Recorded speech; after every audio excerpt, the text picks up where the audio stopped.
Hi everyone and welcome to Groomapedia. I'm your host Margaret Pagic from Botany Bay Imports. This is a podcast for anyone interested in animal grooming. In these podcasts we will interview groomers worldwide. Let's get started and happy listening. Today I've got Chuckie Lund from Pimp My Pet in WA. Hi Chuckie. Hope you're well, Chuckie. I'm good. How are you, Marg? Pretty good, thanks. That's good. Yeah, how's it going in WA? It's okay. I'm doing okay. I'm one of the lucky ones. I've heard a few groomers are a little bit quiet coming out of the COVID, but yeah, everything's been plodding along nicely. Okay, perfect. Let's hear a bit about you. So let's find out who you are. Okay. I'm Chuckie Lund. I'm from WA. As you know, I've got Pimp My Pet. I've been grooming around 16 years, which I guess I'm only a baby compared to most. Yeah. So. Perfect. And what did you want to do when you were a kid? Oh, God. Okay, no laughing, okay. I did want to model motocross clothes for a motocross magazine. Oh. And I know, right? But I wanted to do taxidermy.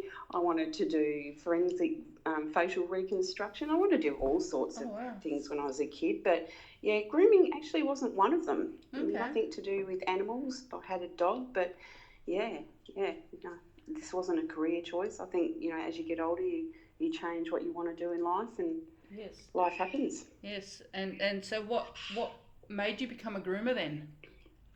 My daughter, I wanted to have my own business and work around her, so I could go to her, her sports days and assemblies and things like that. And I've done dog washing for a mobile place. Oh God, when I was around 24, I think it was one of the original mobile dog washers over here at the time, called Happy Pets. So I started doing that, and I had so many people ringing me asking if I did grooming. So I thought, okay, let's do this.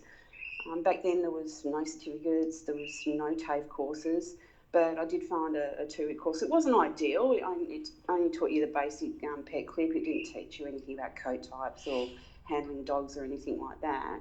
But I was lucky to meet my first friend, Jules, my first grooming friend, and she was kind enough to have me come around and learn all the breed trims. And so I just, with books and DVDs, I taught myself. And then the Dog Grooming Association started by Helen Forrester, and a whole new world just opened up. I attended their seminars, their workshops, started networking, and then I started going to dog shows and pestering all the breeders.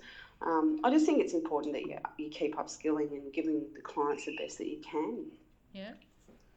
So are you part of Dgawa now? Yes, I'm actually back on there. I went off for about 2 or 3 years, but I'm back on there doing memberships now. I used to help Lexi do events and things like that. Okay. But yeah, I'm just doing the memberships now. So any WA groomers listening, you should contact Dog Groomers Association of Western Australia and join.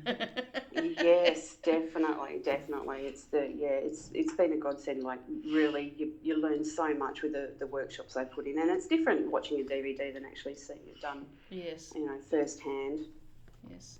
So how do you find networking with other groomers? God, it's so much easier now. Before, you just sort of just ran into people, but with Facebook and Instagram and YouTube, it's much easier to network and contact people via Messenger and stuff. Like, I'm not a huge fan of Facebook, but yeah, it's a whole new world there for groomers nowadays. It sure has. It's completely mind-boggling the way technology is moving so quick. Oh, it's over the top. It's great. Yes. But at times it's like, please slow down, I'm getting too old for this. Yes, yeah, definitely. It's like, oh, I can hook my Instagram up with my Facebook. Really? I only have to do 1 post, not 3. Yes. I personally, I'm still stuck on Instagram. I don't know it enough, but anyway. Oh, I love Instagram. Love Instagram, because you just put your picture up. It's, it's a no-brainer. Yeah. Oops. Okay. So what made you attend some seminars? I wanted to do better. I wanted to learn more. I started, with, as we were talking about Facebook and things, that you start seeing these grooms and it's just like, wow, I want to be able to do that. So, being a little bit of a perfectionist, so I'd go to these things, and like I said, it's not just the seminars and things. Go and see the breeders. They're so happy to help you. They want to be able to send their puppy buyers to a good groomer that's going to do their breed justice. So, yeah. So, yeah. Did you come over to any of the trade shows east? Yes. Okay. I try not to, because you end up spending so much money. It's like, oh, give me a loan. Yeah. No, I travel when I can. I try and make it like a holiday at the same time. Yeah. I can't afford to do it a lot, but when I do, I do. Yeah. It'd be nice to see more trade shows over in Dgawa, but I know we're a long way away from people. Hey, at least you've got them going now. We don't. Yes, I know. We feel for you guys so much. It's like, oh, you poor sods, It's it's heartbreaking. It is. To see all these grooming shut down, and it's amazing the grooming community, how they've come together, and they're putting up free videos and stuff for the isolated groomers, and giving gifts to groomers as well. It's been great. Yeah. Everyone's putting in and looking after each other. It's wonderful. Yeah. So, what was your first experience like in the grooming ring? Oh, Jesus. I think I was a late starter. I think it was 2016 when I did my first one. I felt it was way out of my capabilities. But my hand stripping mentor Nero de Sharrett, from Andrew Irish Terriers, she'd been teaching me hand stripping, and she saw there was a competition coming up, and she said if I didn't enter it, she was going to make me. So off I toddled with this little wacky Jackie, that Irish Terrier, quietly having a meltdown in the back of my head. But I did okay, first in Terrier Open. I was so shocked. I stacked the dog so badly for the judge. It was terrible. But, then I joined the WA DGA committee, and unfortunately you can't compete if you're on the committee. Yeah. So I didn't compete for 2 or 3 years, but it didn't bother me. I love being able to help organise the events for the WA groomers, and like I said before, we don't really get that much opportunity as you guys do for competitions in the eastern states. Yeah. So, yeah. Perfect. So, which breeds do you cover?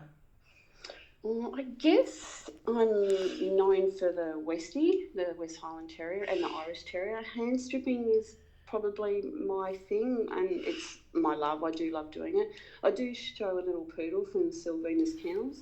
The show trim for a poodle is really challenging for me because I'm not a fluffy foo-foo groomer, but I'm currently being taught the Aussie Terrier by Nerida, which I'm loving. So I guess majority of my clients are Westies. Okay. That's not probably what most groomers would want on their table, because they're not the best behaved. It's a perfect dog for being out west. Oh, yes, definitely. Yes. A good. So what risks have you made as a groomer, Chuckie? Oh, I think the biggest risk I made was changing from mobile grooming to starting a salon, which wasn't in my area, but it was the best decision I've made. The majority of my mobile business was pet clips, but the salon gave me more opportunity to do specific breed trims. So now I have people that travel for quite a while to get to me, which is really humbling. Oh, that's nice. I think that would have been the biggest risk I've ever made. Yeah. It's like starting a new business. That's right, because you don't know if you're going to get the clients, all that sort of stuff. Yeah, and it wasn't a shop front. I'm in the kennel zone, so it's, yeah. Yeah. Perfect. So what are some of your success stories? That's a lot of things. I guess watching a dog going from being dragged into my salon to dragging the owners in, seeing my students place first in competitions. Yeah. I have clients that are loyal. They're on their second round of dogs. So I think that's, to me, that's success, that you're doing well in your business. Being asked to do interviews like this, and having and mentoring students. I've got the TAFE contact me and ask me to mentor a student every year, which isn't much fun for them because I make them do competitions. That's part of being able to come and do their time with me. So yeah, lots of things are success. Doesn't have to be one thing. No. What about some of your achievements? Oh, I don't know whether I really have that many achievements. I think having my business is my biggest achievement. Doing well, and yeah, really know what to say to that one. Okay, but that's okay. What about your worldwide mentor? Who's that? Oh, I haven't got one. Okay. I love Pammy Carmichael. I yeah. love Gabriel Fitosa. Celso Morlo, he's my mentor. I go and look at his grooms. But we've got so many local breeders that are fantastic mentors, like Nerida Sherritt, Sue Stewart, Jackie Mort, she teaches me the poodle. We have so many of our own. Yeah.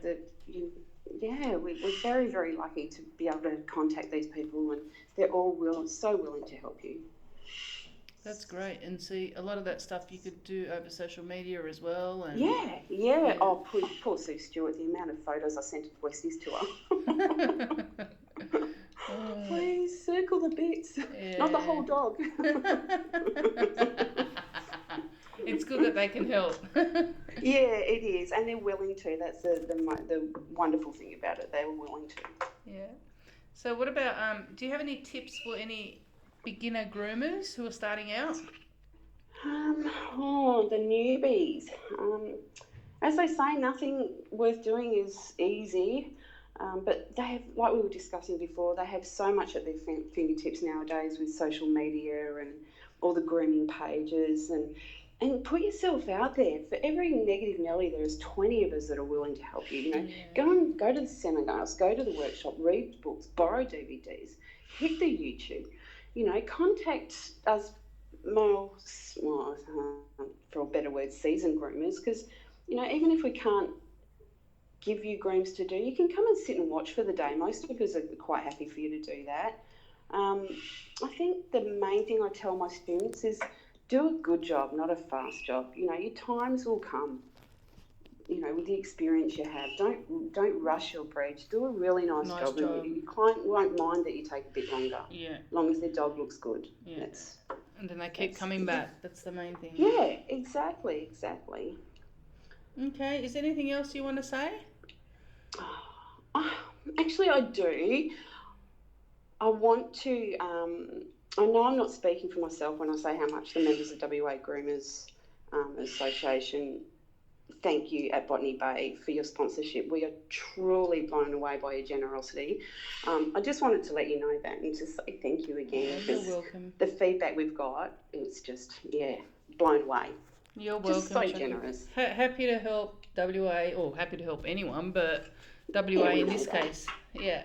Yeah, thank you. You're welcome. And thanks for your time today, Chuckie. That's all right. You take care, and like I said, we're thinking of all you Melbourneites over there, and our heart really goes out to you at this time. Okay, perfect. Thanks a lot. Okay. Take care, Marg. Look after yourself. Bye. Thanks. Bye.